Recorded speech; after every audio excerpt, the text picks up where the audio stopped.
You already know, man. It's Deion Dawkins, and you listening to the Real Deal Sports Show on the Beat 105.5. Oh, good morning, everybody. Welcome to the Real Deal Sports Show, broadcasting live every week from the Rock Prom Brokers studio. Real Deal Sports Show with the Radman. Like, comment, and subscribe to the show. Please check us out. And thank you to the new subscribers who subscribed during the last week or so, and my friends down there in the Dominican Republic. Thank y'all for coming on board with the Real Deal Sports Show. Thank you. And everybody else across the country, Western New York, thank you as well for those that subscribe, the new subscribers for this week, and all of the subscribers. So keep in mind, like, comment, and subscribe. Real Deal Sports Show on YouTube, Facebook. Hey, check us out. Yes, indeed. As we're going live with the show this morning. We appreciate you each joining us. And first, let's talk about our topic of the week, Shannon Sharpe. Shannon Sharpe is back in the news. You remember Shannon Sharpe about a couple of months ago? Remember he said he was going to handle his business away from the network. He took himself off of ESPN. He said, hey, I got to go handle this situation. Him and the young lady, he actually played the tape on air of himself having a conversation with the young lady, and that backfired on him. And he said, I'll handle this, and I'll get this business straight. Well, it looks like he got it straight, and he got it straight by opening up his wallet big time. It's undisclosed amount of money. The last time we heard, it was $10 million on the table. That was rejected by the young woman's attorney. Now we hear that they have a settlement. And Shannon Sharpe seems to be happy with it, with the announcement. He's retiring his women-only fans, doing a retirement thing of the women-only fans or something, retirement of that as well. So Shannon Sharpe sounds like he learned a big lesson. Let us know what you think about Shannon Sharpe and his comments and his lawsuit being taken care of. Morris Thompson down in the Beltway, down in the D.C. area. Good morning, Morris Thompson. Good morning to you. Yes, indeed, Morris. Hey, looked like they went deep into Shannon Sharpe's pocket, and he got to pay the cost to be the boss. So that's what B.B. King always said. If you got to pay the cost to be the boss, and he got to be the boss man, and looked like he added up the numbers. And then he also made we understand, it sounded allegedly, I'm hearing about it as well, that he's also going to pay for his daughter's wedding. I guess his daughter's wedding. He made a comment about $35,000 wedding or something, a little more. Hey, Shannon, maybe you can put a little bit more in there so you can tip all the. I hope that doesn't include all the tips for the waiters and the servers at the event. You may want to include a tip for those gracious service workers that do a lot, that make it really happen at these different resorts or wedding receptions and wedding halls or banquet halls or party houses, wherever these weddings and things take place. Make sure you tip the people right, Shannon. So I hope that doesn't include the tip money that you'll probably have to tip because we know you're a big tipper and you're all about making things right. So Shannon Sharpe sounds like, let's see if he'll be back on TV on ESPN as football is starting to kick back up. Let's see what he's going to talk about if he's back on the air there. Or definitely have his podcast and continue his podcasting. But it sounds like Shannon Sharpe learned a big lesson this week about handling his business and how that case went down. And he did say he was going to get it settled. And that's what the man did. The man went and settled that case and got that case taken care of. Let us know on YouTube, Facebook. Let us know your comments. Your suggestions are on there, people. Feel free to call the station 595-1055. BacSpin's in the studio, our great engineer, BacSpin doing his thing. Let us know what you think of that Shannon Sharpe situation. Morris Thompson said he is not done. He's not done at all. He's learned this only strike two to get one more stupid thing. he said this is only strike two for Shannon Sharpe. He got one more stupid thing to do. Thank you, Morris Thompson, for that comment on Shannon Sharpe.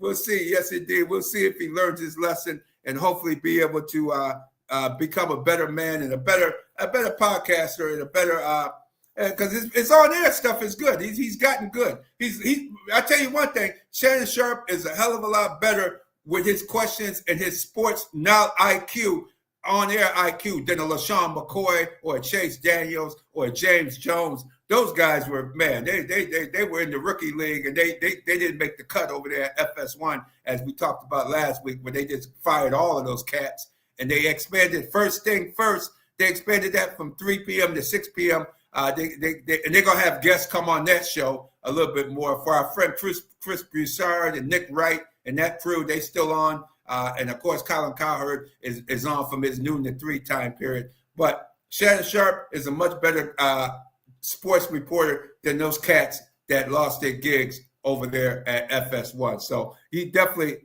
he knows his sports. So I hope he does get an opportunity, a second chance. Everybody deserves a second chance, an opportunity to come back, because the guy knows his sports. He knows his football especially, and he gives some good insights, even though he's a Laker fan, a heavy Laker fan, and he does talk with his heart a little bit more when he's talking to L.A. Lakers. Same to the J-GILLZ. J-GILLZ is like that with his Lakers too a little bit. So I can't fault him for that. And J-GILLZ will be with us coming up shortly here as well. So your thoughts and reactions on that, let me know. In this segment of the show is brought to you by Challenger Community News, Western New York's largest weekly African-American newspaper. Pick it up at most businesses in the community. Check it out and find out what's going on in the African-American community of Western New York. And as we see in this week's Challenger, on the cover, a tribute to Rochester's Gladys Burke. Sister Gladys Burke. Everybody, I know people here in Rochester remember Gladys's place right there on the corner of Jefferson Avenue. And now it used to be Bronson Avenue back in the day. Now it's called Sam McCree Way, right there at the corner, right across from the playground of school number 4. And my kids, 2 of my sons, my oldest kids, went to school number 4. And I used to love stopping over there on Fridays to pick the kids up. They used to have the after-school program, Coomba Kids going on, and other activities there at school 4 after school. I used to love coming there on Fridays. That was my excuse where I could go over to Gladys's place and get that awesome sweet potato pie. Oh, her sweet potato. And the fish fry wasn't bad either, but that sweet potato pie, man, that was on point. And on holidays, people used to come in and just pick up the sweet potato pie to go along with their holiday festivities, especially around Thanksgiving, Easter, and so forth. Sister Gladys Burke, she just turned 100 years young recently. And congratulations to Gladys Burke. All these years, I never knew her last name until now. Isn't that something, how you think you know people, but you really don't? But she was so sweet, and her staff, her daughters, and family, seemed to be family members worked up in the spot. And they treated you with respect, kindness, and it was always a good order. She even came out one day to my kids in the car and said, "Oh, your kids with you? You could have brought them in." I said, "Well, no, they sitting there for a minute. I was going to be in and out."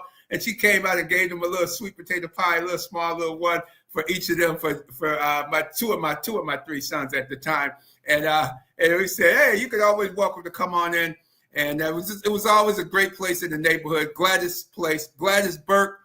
We dedicate this week's show to you. You're one of the dedications of this show, because you definitely made Rochester a way much better place to live with Gladys's place right on the corner of Bronson Avenue and Jefferson Ave, or Sam McCree Way, as for the young people that don't remember that it was Bronson Avenue before. Sam McCree, corner of Sam McCree Way and Jefferson Avenue, across from school number 4. Kitty corner across from the playground, actually, of school number 4. Excellent business. Congratulations. Read about it in this week's Challenger Community News. Read about Gloria Burke in this week's Challenger publication. And there's a lot of good news in there. A little sad news. Mount Olivet announced the death of Richard Harvey, youngest son of Reverend Dr. Ricky B. Harvey Sr. and Yvonne Harvey. Sorry about that tragic death. Our thoughts and prayers go out to the Harvey family. Very good family here in Rochester. The pastor of Mount Olivet Baptist Church, his youngest son, Richard Harvey, was killed in a car accident down around Newport News, Virginia, because he was a senior, coming to be a senior at Hampton University. So that's very tragic. Read about that in this week's Challenger Community News, and all kinds of news. Gospel Fest is coming. And my favorite section, Health Matters. Read about health and how you can keep yourself. They're talking about mental health, mental wellness this week in the Healthy Matters section. The Health Matters section It always gives you about good fruits and vegetables and article, what good foods to eat. Check it out each and every week in Challenger Community News. Yes, indeed. We definitely do see that each week in the publication. And now I'm going to move in. Hey, it's football time. It's that time of the year, and we're going to talk a little Buffalo Bills. So we definitely, and one other comment from Morris Thompson, Shay Show will probably be more popular. His podcast show will probably be even more popular for Shannon Sharpe. And I agree with you on that, Morris. I'm sure people are going to tune in to see and hear and want to hear what Shannon Sharpe has to say on the show. So we definitely, we're out at Bills camp this week, just started. I got a chance to get out there yesterday. But the first thing I noticed about the Buffalo Bills, the 2025 version that's out there, is the tight ends and the linebackers are much bigger. They have some really big tight ends out there competing for opportunities to join the team this year. They look definitely big on that side of the ball. Let's start with the offensive side, the tight ends. Kaliki Latu, number 83. He's fluid. Boy, he looks to be at least 6'5", 6'6", and he can make separation with the ball. He can separate from a defender. Zach Davidson, who I thought number 84, Zach Davidson, I thought he should have been playing last year down the stretch, especially in those playoff games. I thought Zach Davidson should have got more look at. He's about 6'7", 6'8", very fluid, can get down the field, made some nice catches in the practice yesterday that I attended, made some nice plays over the middle as well. Matt Skoll, number 87. He looked like the typical meathead. He looked like he's going to be a serious meathead, big, thick neck. He looked like a serious blocking type tight end. So they're getting some reinforcements on their tight end side of it. Right now, Dawson Knox is out with a hamstring strain. So we haven't seen Dawson Knox as of yet. Dalton Kincaid is out there. I didn't see a lot of his ball being thrown to him, but I did see the ball getting thrown to this Kaliki Latu and Zach Davidson, and Jackson Howes, too. Jackson Howes, number 85. Keep an eye on the guys. So if you come out to camp or when these preseason games start in another week, check out the Bills' tight ends. The tight ends look really formidable. Also on the offensive line, the line looks pretty good. Right now, Spencer Brown is out with his back. You know, that was the knock on him in college. That's why he fell to the third round. He should have been like a late first round or a second round draft pick when Spencer Brown first came out. But people were wary about his back, and his back then flared up again. Remember, he had back surgery a couple of seasons ago before. I think it was like last year or maybe 2 years ago. He had the back surgery. Now his back, it's a chronic back injury, so he's out right now. And number 68, Tyler Gabriel been in at that spot. He's been there. They had him running with the ones. He's the rookie that came out last year. The Bills really like Tyler Gabriel. He ran a lot with the first team yesterday, as well as they interchanged Ryan Vandermark, number 74. Ryan Vandermark was running with the first team. Looked pretty good. Mike Edwards is back. Connor McGovern at center. So the Bills are loaded on the offensive line. If something happened with some of the guys, you still have Richard Gurridge as a backup. I saw him. David Edwards was out there as well. David Edwards is also starting now. Mike Edwards is coming in off, and Mike Edwards still looking pretty good out there. So they got some offensive linemen. So Spencer Brown, even when he went down last season, he missed one game. The offensive line played every game as a full unit except for one, and that was the Kansas City regular season game. And Spencer Brown missed that one with the back injury at that time. And the fill-ins can do a good job on the line, and that's rare that your offensive line can stick together for an entire season. So really, almost 2 years now, the Bills have been very fortunate with their linemen. Their linemen have been looking really good out there on the field. The crispness and snapness, crispness of their play. They're getting off the ball. Remember now, they're not in pads yet, so we're looking forward to them coming out wearing the pads. Hopefully by Sunday or Monday, they'll have the pads on and they get into some real hitting. And then we can really see that separate the men from the boys out there once they get the pads on. And then we can really see who's who. But the offensive line right now, and I must say, Josh Allen, his body language, he looks very comfortable. He looks relaxed. and he's really slinging the ball out there. If you do get out fortunate enough to get out to the training camp, most of the practices are like 9:30 in the morning, 9:45 to about 11:30. The practices, and when they go on 11 on 11 or 7 on 7 or 11 on 11 drills, when you see the quarterbacks, man, Josh Allen is slinging the ball. He threw a pass yesterday it looked like he threw it right into traffic, but he threw it in between two defenders, right to Keon Coleman. You could tell he looked up to see where the safety was, because in a real game, the safety might have tried to take his head off, trying to catch a ball like that, and he took his eye off the ball and dropped it. But I mean, man, the quarterback, Josh Allen, put the ball right on that zero, right in the middle of his chest. I mean, you couldn't have thrown the ball. That was one of the nicer passes I've seen in training camp from Josh Allen. I mean, he's usually decent in training camp, but man, that ball he threw in between the two safety, the cornerback and the safety, and Keon Coleman could have ran easily for a touchdown. But like I said, he looked up to see where the defender was, and bam, the ball is in. That ball comes in there fast, man. You got to be able to concentrate, make the catch, and be able to take off down the field with the football. And Keon Coleman got to learn that, man. In the NFL, and Josh Allen slinging that ball, man, you gotta have your eyes on that ball and make sure you bring that ball into your chest or hands. And he likes catching with his body too, because that ball went right off his chest and boom, it just flew right out. So he's not a guy with his hands. He likes more with using his body to make the receptions. Good morning, Fanatic. Welcome back to Real Deal Sports Show. How you doing this morning? What's up, Radman? What's going on, 105.5 The Beat? What's going on, Real Deal Sports Show family, man? Get sports of all sorts, not telling you what we heard, telling you what we know, man. Excited about it. Let me jump right in with that, Radman. So what's up, man? Hey, we got fancy drafts. Get ready to get going. Keon Coleman, can he play or not, Radman? If he's going to be a body catching that feels like that's not going to be successful, so talk to us. Like, is he going to be able to change over really between to be ready to elevate this next year, as there's a lot of really good receivers, a lot of good young ones? Where's Keon Coleman? Is he a bust? Is he just going to be a third down chain mover? Is he going to be able to really ball out for the Bills this year? When I mean ball out, I'm looking at maybe getting close to 1,000 yards, catching 6 to 8 touchdowns. Where is he going to be the feature guy along with Shakur, or is it going to be more Dalton Kincaid? What's the thoughts with Keon Coleman? Keon Coleman, I'm not a fancy player. I'm not a guy like a lot of you guys are expert fancy players. But what I saw, now, you only take him from yesterday, and I'm going back to last season. He wouldn't be one of my. I wouldn't put him as one of my right receivers on my fantasy football team. He's just not. He's a work in progress. He's work in progress.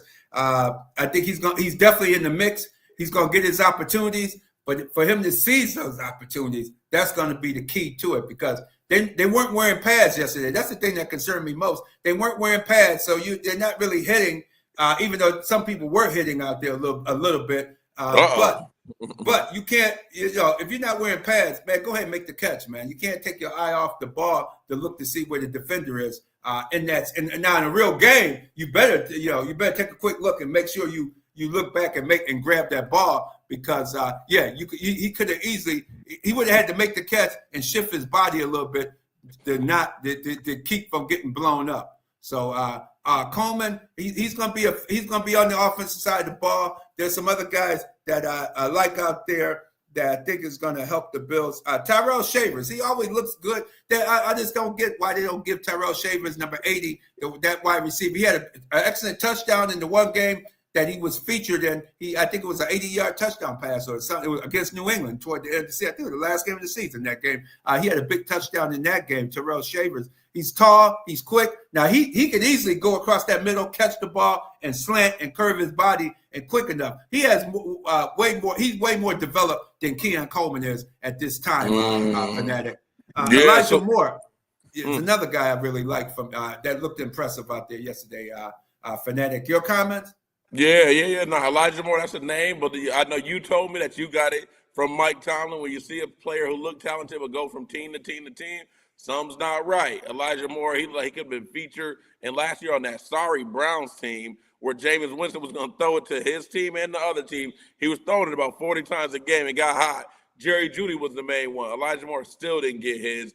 Elijah Moore, of course, started with the Jets. He couldn't get going. So hopefully, man. And Radman, keep an eye on Elijah Moore. I definitely think he's talented. I think out of Ole Miss, man, a good SEC player who can ball, man. But something about him keeps him not being what I would think a really good number 3 in the slot, tough. So keep an eye on him. But real quick, Radman, I want to go back. Let me articulate a little bit more directly. What do you think is the issue with Keon Coleman? What is his issue? Is he doesn't have separation? Is it really just about his hands? Because the Bills took him high. They thought Bean really sold us that he was going to be the next really good player, especially on offense, to really grow and connect with Josh Allen. Does it look like that is going to be upcoming, at least in this upcoming year? What's holding Keon Coleman back? Keon Coleman, he's just not the separation. You said it. He can't separate from anybody. It's almost like a jump ball with him.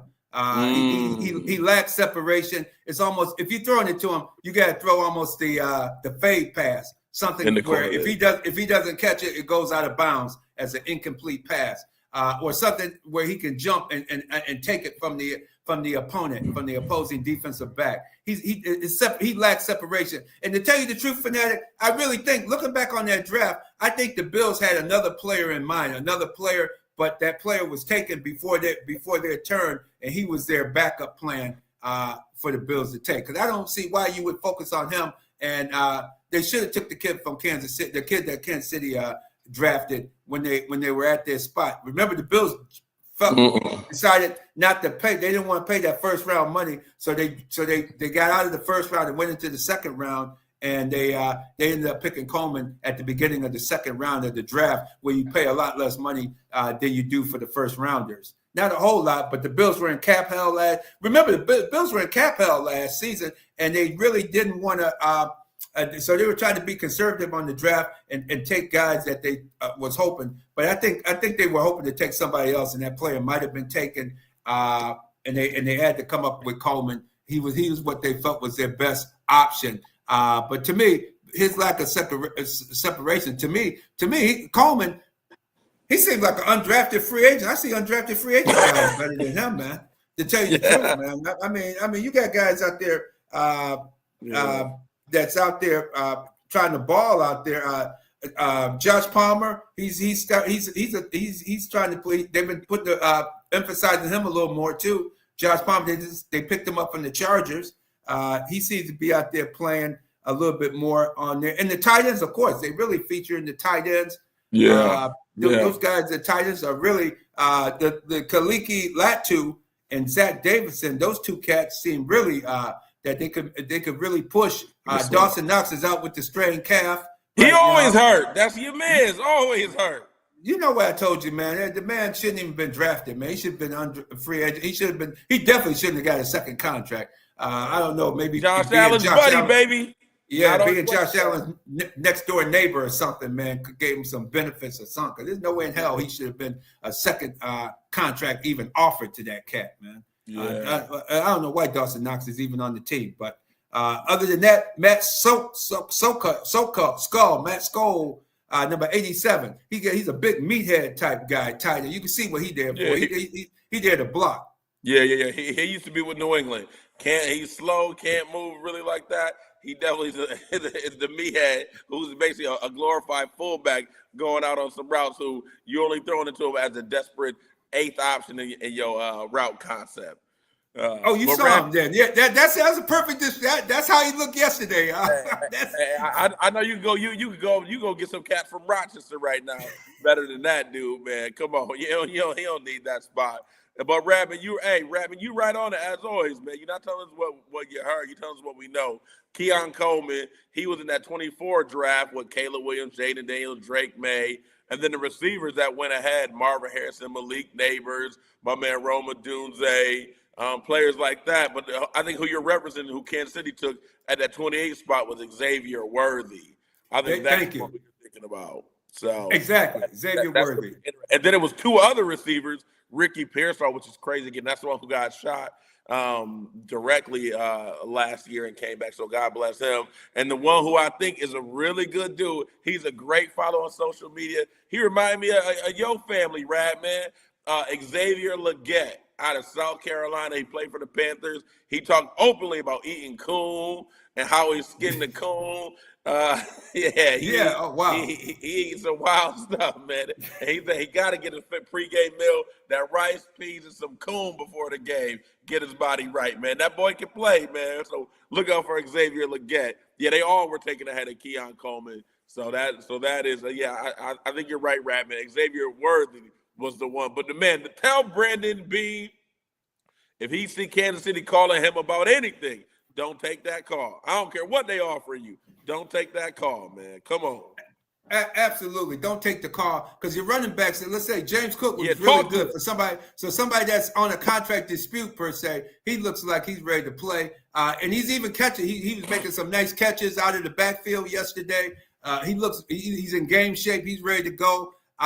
Frank Gore Jr., the second-year player, they got to give him some time. Man, he looks just like his dad. I mean, they ran a draw play with him, and man, he just went right up. He's so low to the ground, you couldn't always see him, man. He was just when he took it to the house.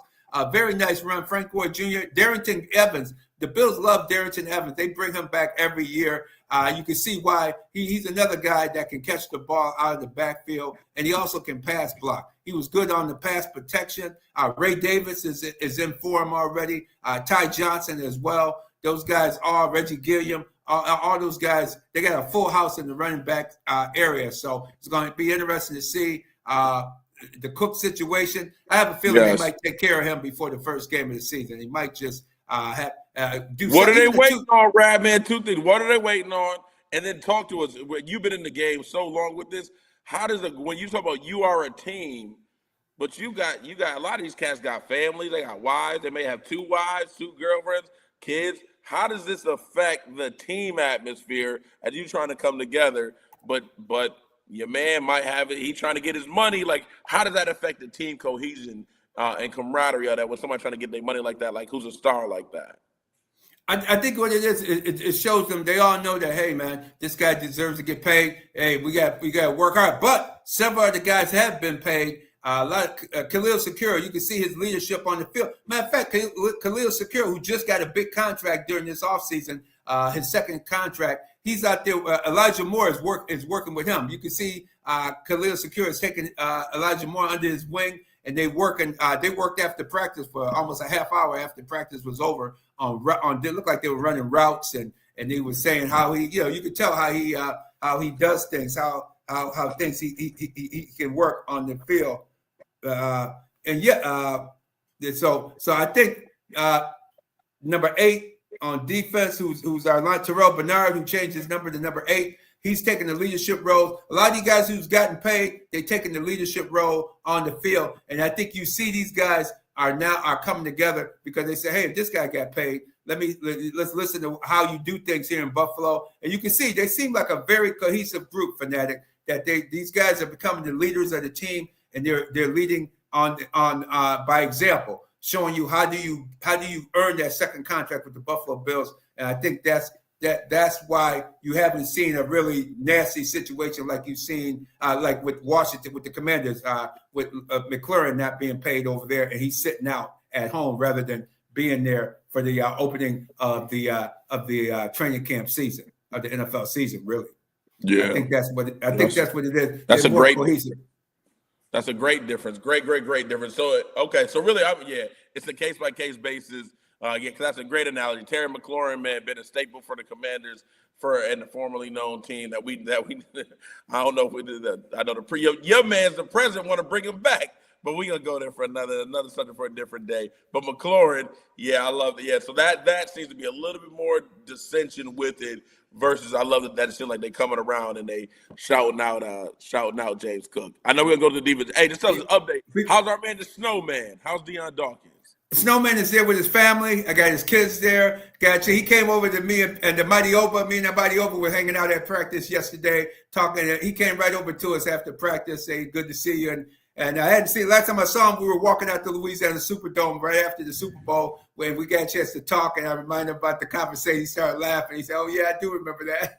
So it's good to see the snowman is there. He's relaxed. And then now the new program is when practice is over, teams bring their family right out on the field, right out on the grass football field, which is totally different than the way it used to be. So the Bills are very much family oriented. A lot of the guys had their kids, their family with them, traveling with them, and their significant others. And so they're there. They got that family bonding going on, the whole 9 yards. So I think that's another thing and a lot of the players say that's another thing that set the Bills apart. Also, I heard Bosa mentioning to a guy yesterday that, hey, he said he's surprised. He's at his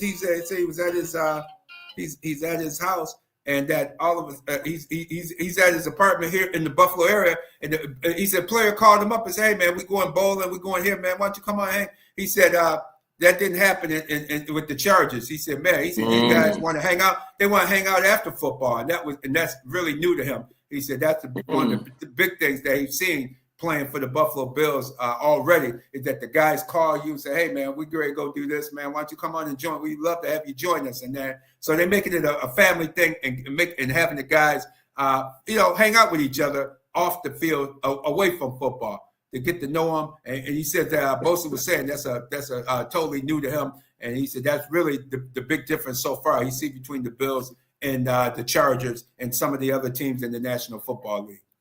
But before we're going to go to this interview, this interview is Buffalo Bills Update interview is brought to you by the award-winning Miriam Rivera Insurance Agency, Auto, Home, Health, and Life Insurance, 1038 Lyle Avenue or 511 Bean Road, Suite B. Give our friend of the show, Miriam Rivera. She saved the Radman and his family a hell of a lot of money. Guarantee you she'll save you and your family a hell of a lot of money. So give her a call, area code 585-360-0094. Let's hear what Elijah Moore had to say on a few, including Josh Allen, playing with Josh Allen, and a few other topics as well. Where I can fit in. And then obviously, who showed that they wanted me. At the end of the day, it's like a 50-50 thing.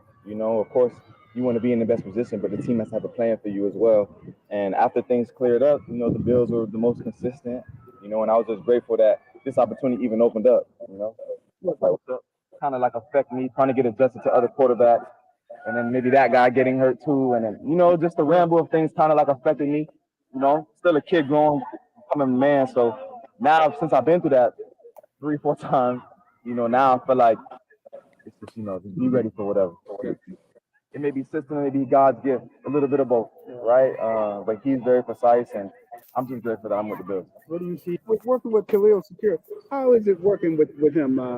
During off the practice as well. Yeah, it feels good. He's like I said, he's one of the leaders on the team. He's been in this offense for I think going on 4 years now. So he knows it. It's someone that I can ask questions to, who is very receptive to me. Just a trade secrets, trade mindsets of how we run things and how things are ran here for me. Yeah, that's pretty much it. And your experience in the league, coming from Cleveland, coming from the different teams, what do you bring to the table? How did that help you coming to training camp here in Buffalo?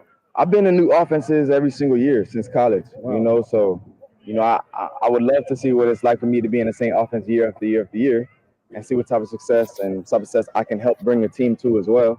So that has taught me that, just to always be adjustable, always, to reset and be adaptable. But I just feel like I'm a route runner, I'm smart. I can pick up on things. I feel like I can impact the game in a positive way in the huddle, outside the huddle. And just making sure I'm just getting my job done whenever they call 18. All right. And what with Josh Allen so far? Do you see the difference? Yeah. Because you can play with a lot of, we're not going to name him, but you play with a lot of quarterbacks. What is it that helps make Josh Allen the quarterback that he is? Josh is just very precise. Every quarterback that I play with has their own thing, but Josh is definitely, he's the reason why he's been doing what he's doing. He's a special guy on and off the field. I think it's the way he attacks the game and the way that he practices. You guys see it today. His throws are precise. His decision making is impeccable. Obviously everybody makes mistakes, but he's very sharp. You can tell that he's been in this offense. He knows it. He trusts it. He listens to the coaches and he leans on his gifts. There you go. There you have it, Fanatic. Elijah Moore, man, he was really getting into Josh Allen. He said that ball comes in fast. And he made some nice catches during the game, during the training camp practice yesterday. Made some nice plays. I tell you, he turned the rookie Harrison out on one play, man. He shook him, and man, Harrison is fast because Elijah Moore has speed. But man, by the time that ball came, man, Harrison was almost right there, man. He made a nice play on the ball, but Elijah Moore was still able to make the catch. It was very nice to see how Elijah Moore. I think he might be a difference maker. But you got Curtis Samuel out there as well. You still got Khalil Secure. Those three guys look the same. So I don't know how they're gonna work this out and play these guys.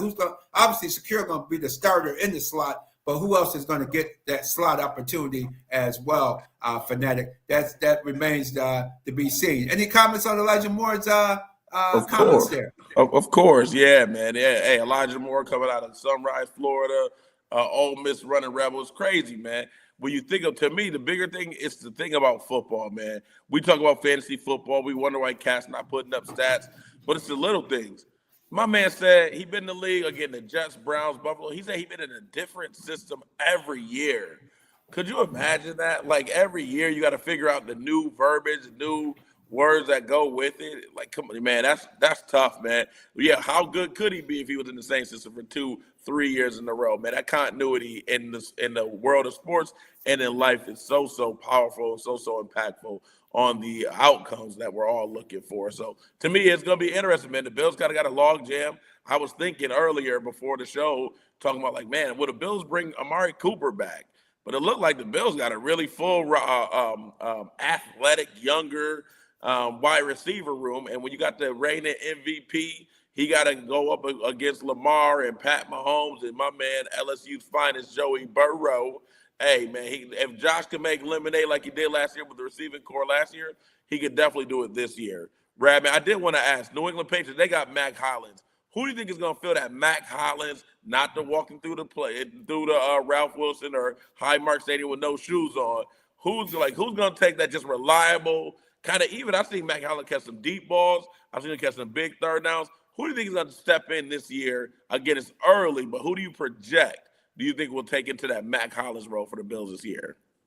I have to see them in the preseason games because Mac Hollins, his biggest asset is the only thing you didn't mention. He was the best blocking receiver I've seen the Bills have in a long time. That guy blocked downfield, and he opened up running lanes for on some of those runs that James Cook had last season. If you watch the replays, number 10, Mac Hollins was down there blocking. One play, he took two guys out. He took two defenders out with one block. And Cook went behind him and went down the sideline for the touchdown.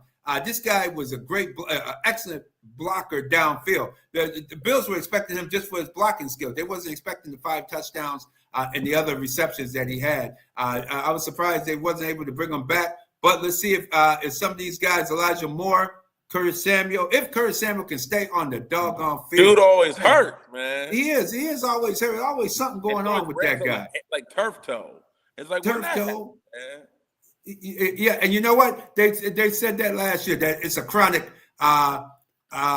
Remisi even mentioned to us about his turf toe. That's a chronic. He had that when he was with the Commanders as well. So That's a chronic injury. So you can expect him to miss some games. Right now, I'm saying Elijah Moore could be that guy. Jalen Virgil could be the guy too. Jalen Virgil's fast. They'll probably have him on the outside. But these guys got Terrell Shavers. Give him an opportunity to block. See what he can do. He can make some catches. The wide receiving line, no, Amari Cooper, it's time to retire. I think from what I saw, he was slow getting off the ball. He doesn't have the explosive release from the line of scrimmage anymore. I would definitely not bring him back. That's a good move, not inviting him back. And I don't think anybody has invited him to camp as of yet. So when it's time to go, when Mother Nature says it's time, Father Time says it's time to go, it's time to go with that guy.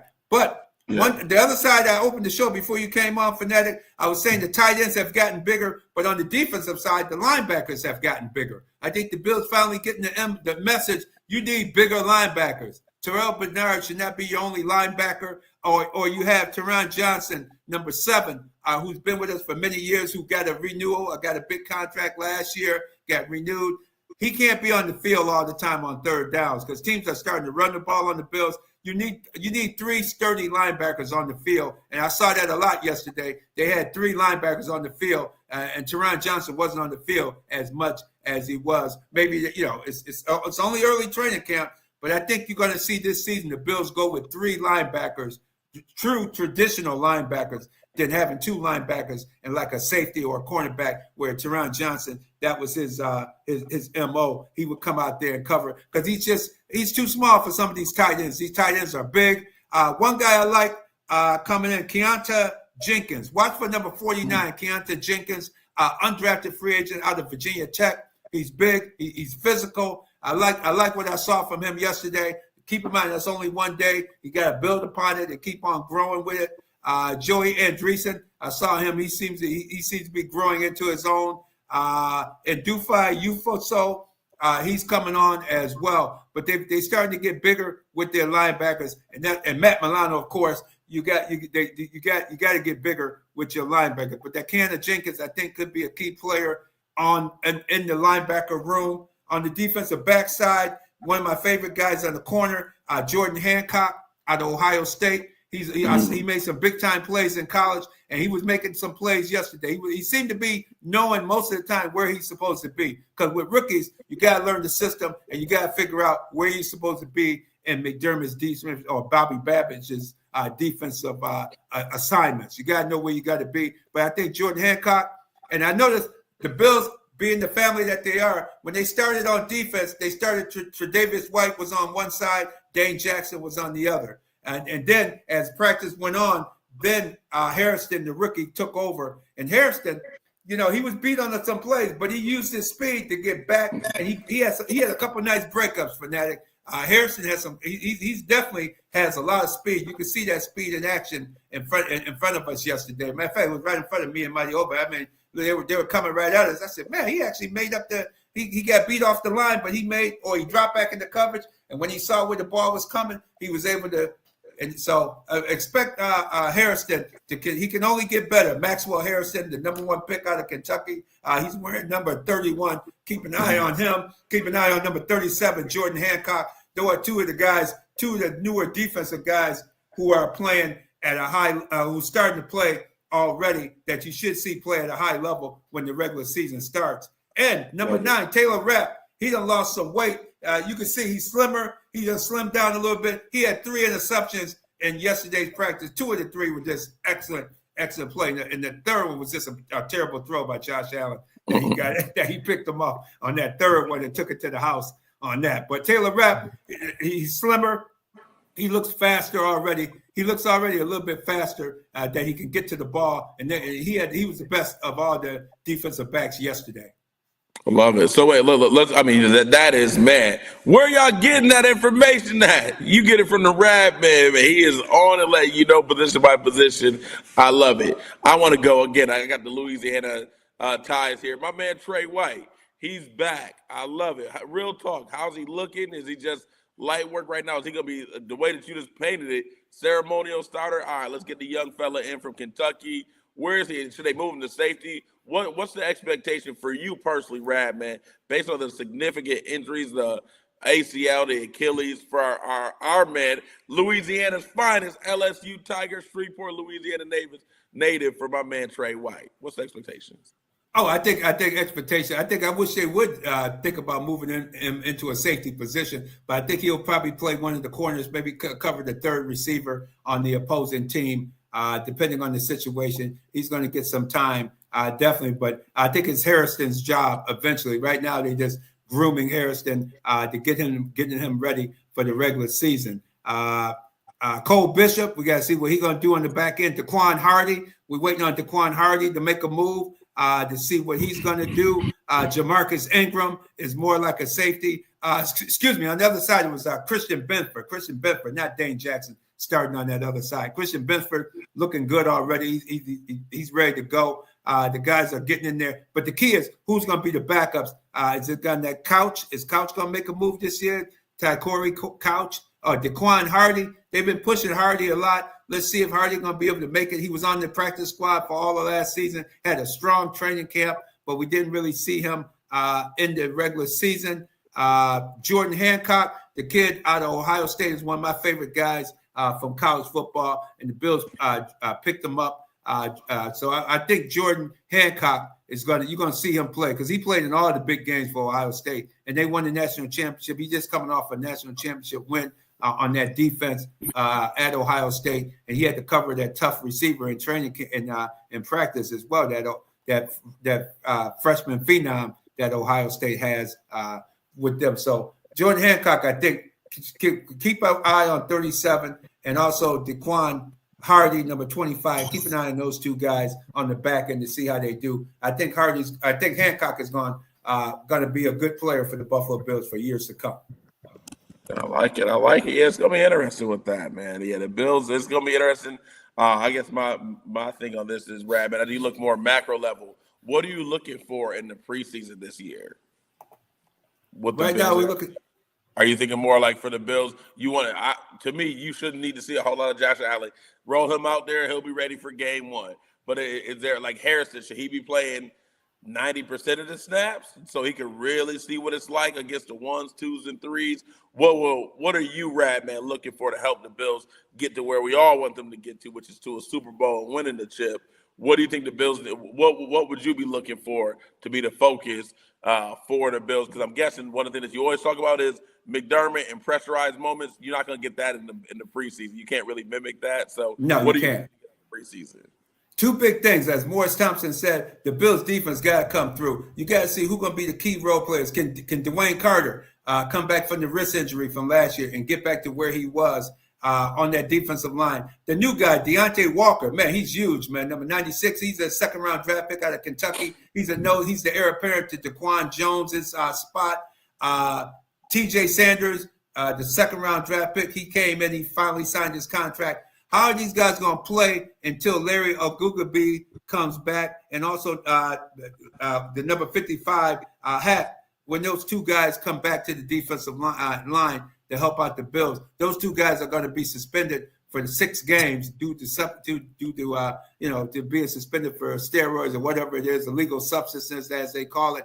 Who's going to man that role? Because Deontay Walker, those rookies, Zion Loge, the guy that got out of Georgia as a free agent last year, who's going to step up while we have two guys out on suspensions for 6 games? That's going to be the key on the defensive front.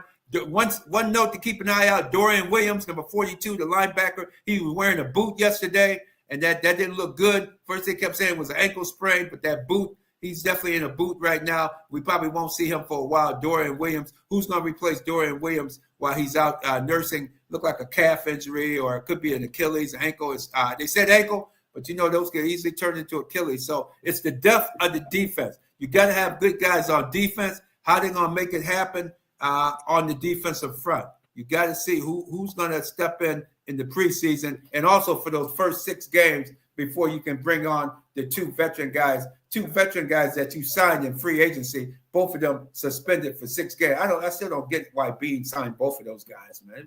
I wouldn't have signed neither one of them once I known they were going to be on the suspension list. I would have looked around and to find somebody that's ready to go from day one. And how many games is Bosa going to play? Are they going to use some shrink wrap to wrap him up and keep him on the sideline from getting hurt and stuff? Because Bosa, he's not going to play the full season. He played 9 games last year. How are you going to relegate his time and use his time during the not only preseason but also the entire regular season for the Bills? Those are some key questions that need to be answered.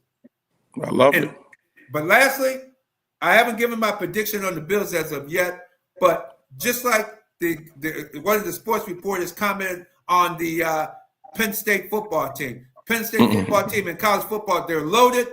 The only thing holding the Penn State back as the guy, the guru of college football with the glasses. Paul Feinbaum. Thank you. Paul Feinbaum said. Off to the south. That's our guy. Yeah. He said the only thing holding them back is James Franklin. And who is James Franklin? No, he didn't write the Declaration of Independence or sign that. No, he's the head coach of Penn State football team. He said that guy, the way he lost that game to Notre Dame in the playoffs, he said that guy he lost the game. He allowed Notre Dame's head coach to outcoach him at the end of the game. And as soon as the way he said it, He said, that's the only thing standing in the Buffalo Bills. You see all the talent out there at St. John Fisher College. The only thing standing in the Bills' way of winning the championship is Sean McDermott. Sean McDermott. We got only a few minutes left, Fanatic, but the way he lost that game is how you lose. The way you lost to Kansas City, you got nervous on the sideline, you called 2 timeouts, you ran the same play, a quarterback sneak. But keep in mind, Sean McDermott, the only reason I say that Andy Reid is a better coach than you is that when Andy Reid is in a pressure situation, he runs an offensive play that you haven't seen all season.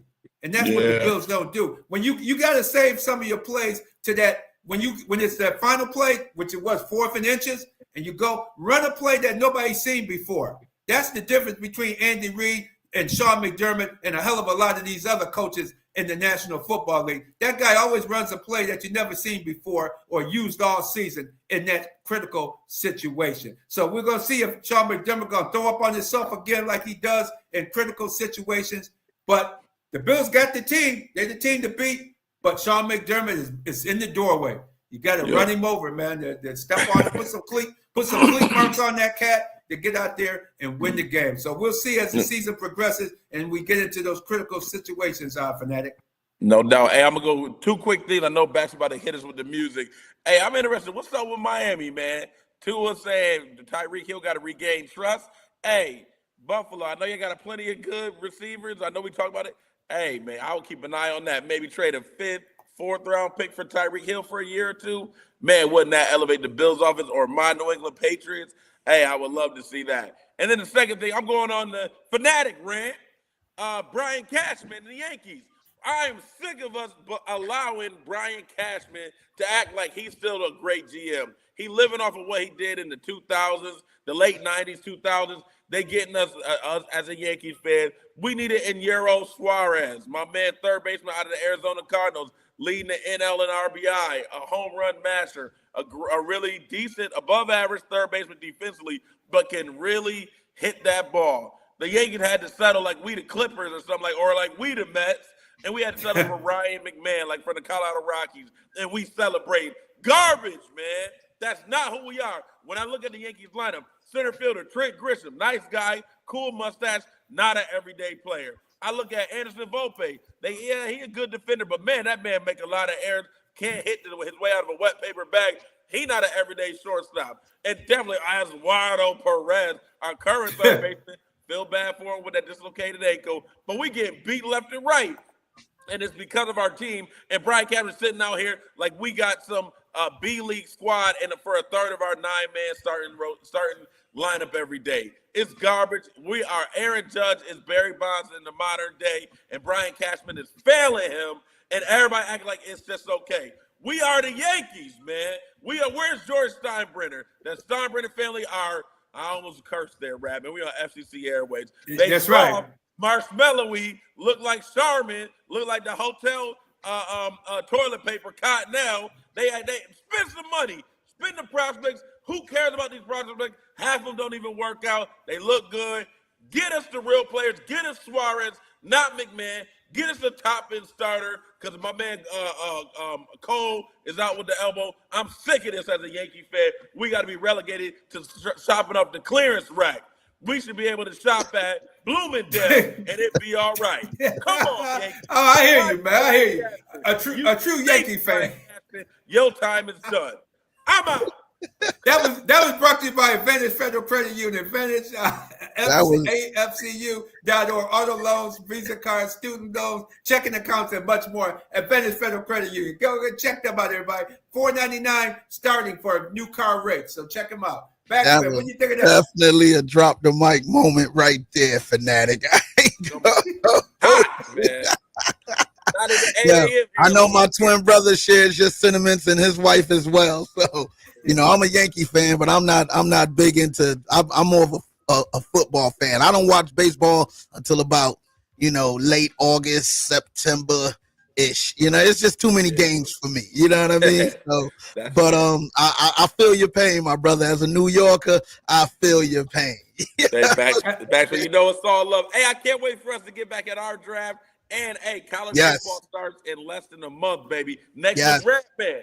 Hey, I will be sending out some filler dates for you guys. So, you know, that Real Deal Fantasy Football League, it goes down. You know what I mean? This is year 2 coming up, and I can't wait. I'm definitely excited. You know what I mean? I'm definitely excited. Gotta give love to the champ. The champ is on the mic. The champ is on the mic. I came in second, but you know, I just can't wait to get back to it, fellas. Straight up. Absolutely. I just give a quick shout out to Nick Kurtz of the Athletics. 4 home runs. 4 home runs last. He went 6 for 6. He's a rookie. Went 6 for 6 with 4 home runs, a single, and a double last night. Man, the A's have some talent. I hope they're in Sacramento playing, calling themselves the Athletics until they get to Vegas. Go back to Oakland and play in Oakland for a couple of seasons, y'all. Come on. Hey, don't need to be in a minor league ballpark. And BacSpin, we out. But I'm just saying, Brian Cashman, trade for Kirk right now. We are heard with old Paul Goldschmidt. Yankees need to be all over him and pay him what he wants. When you BacSpin, I know you say you don't watch it, but I love just listening to it. When I heard those 4 shots, it sounded like a missile. I thought somebody was outside my house. It was a missile. You hear that kid? That's a different type of kid. Yankees need to get on him right now. Right now, no doubt. We got to get on these commercials right now, my brothers. Appreciate y'all, man. Real Deal Sports Show every Saturday morning, 8 a.m. right here on the Beat 105.5. Y'all guys have a great weekend. You do the same. Happy 100th birthday, Gladys Burke. Happy birthday, Gladys's Place. Best sweet potato pie in Rochester. It is. Keep it where you need it, Rock City. The Bag of Time Mix Show is on the way right here on the Beat.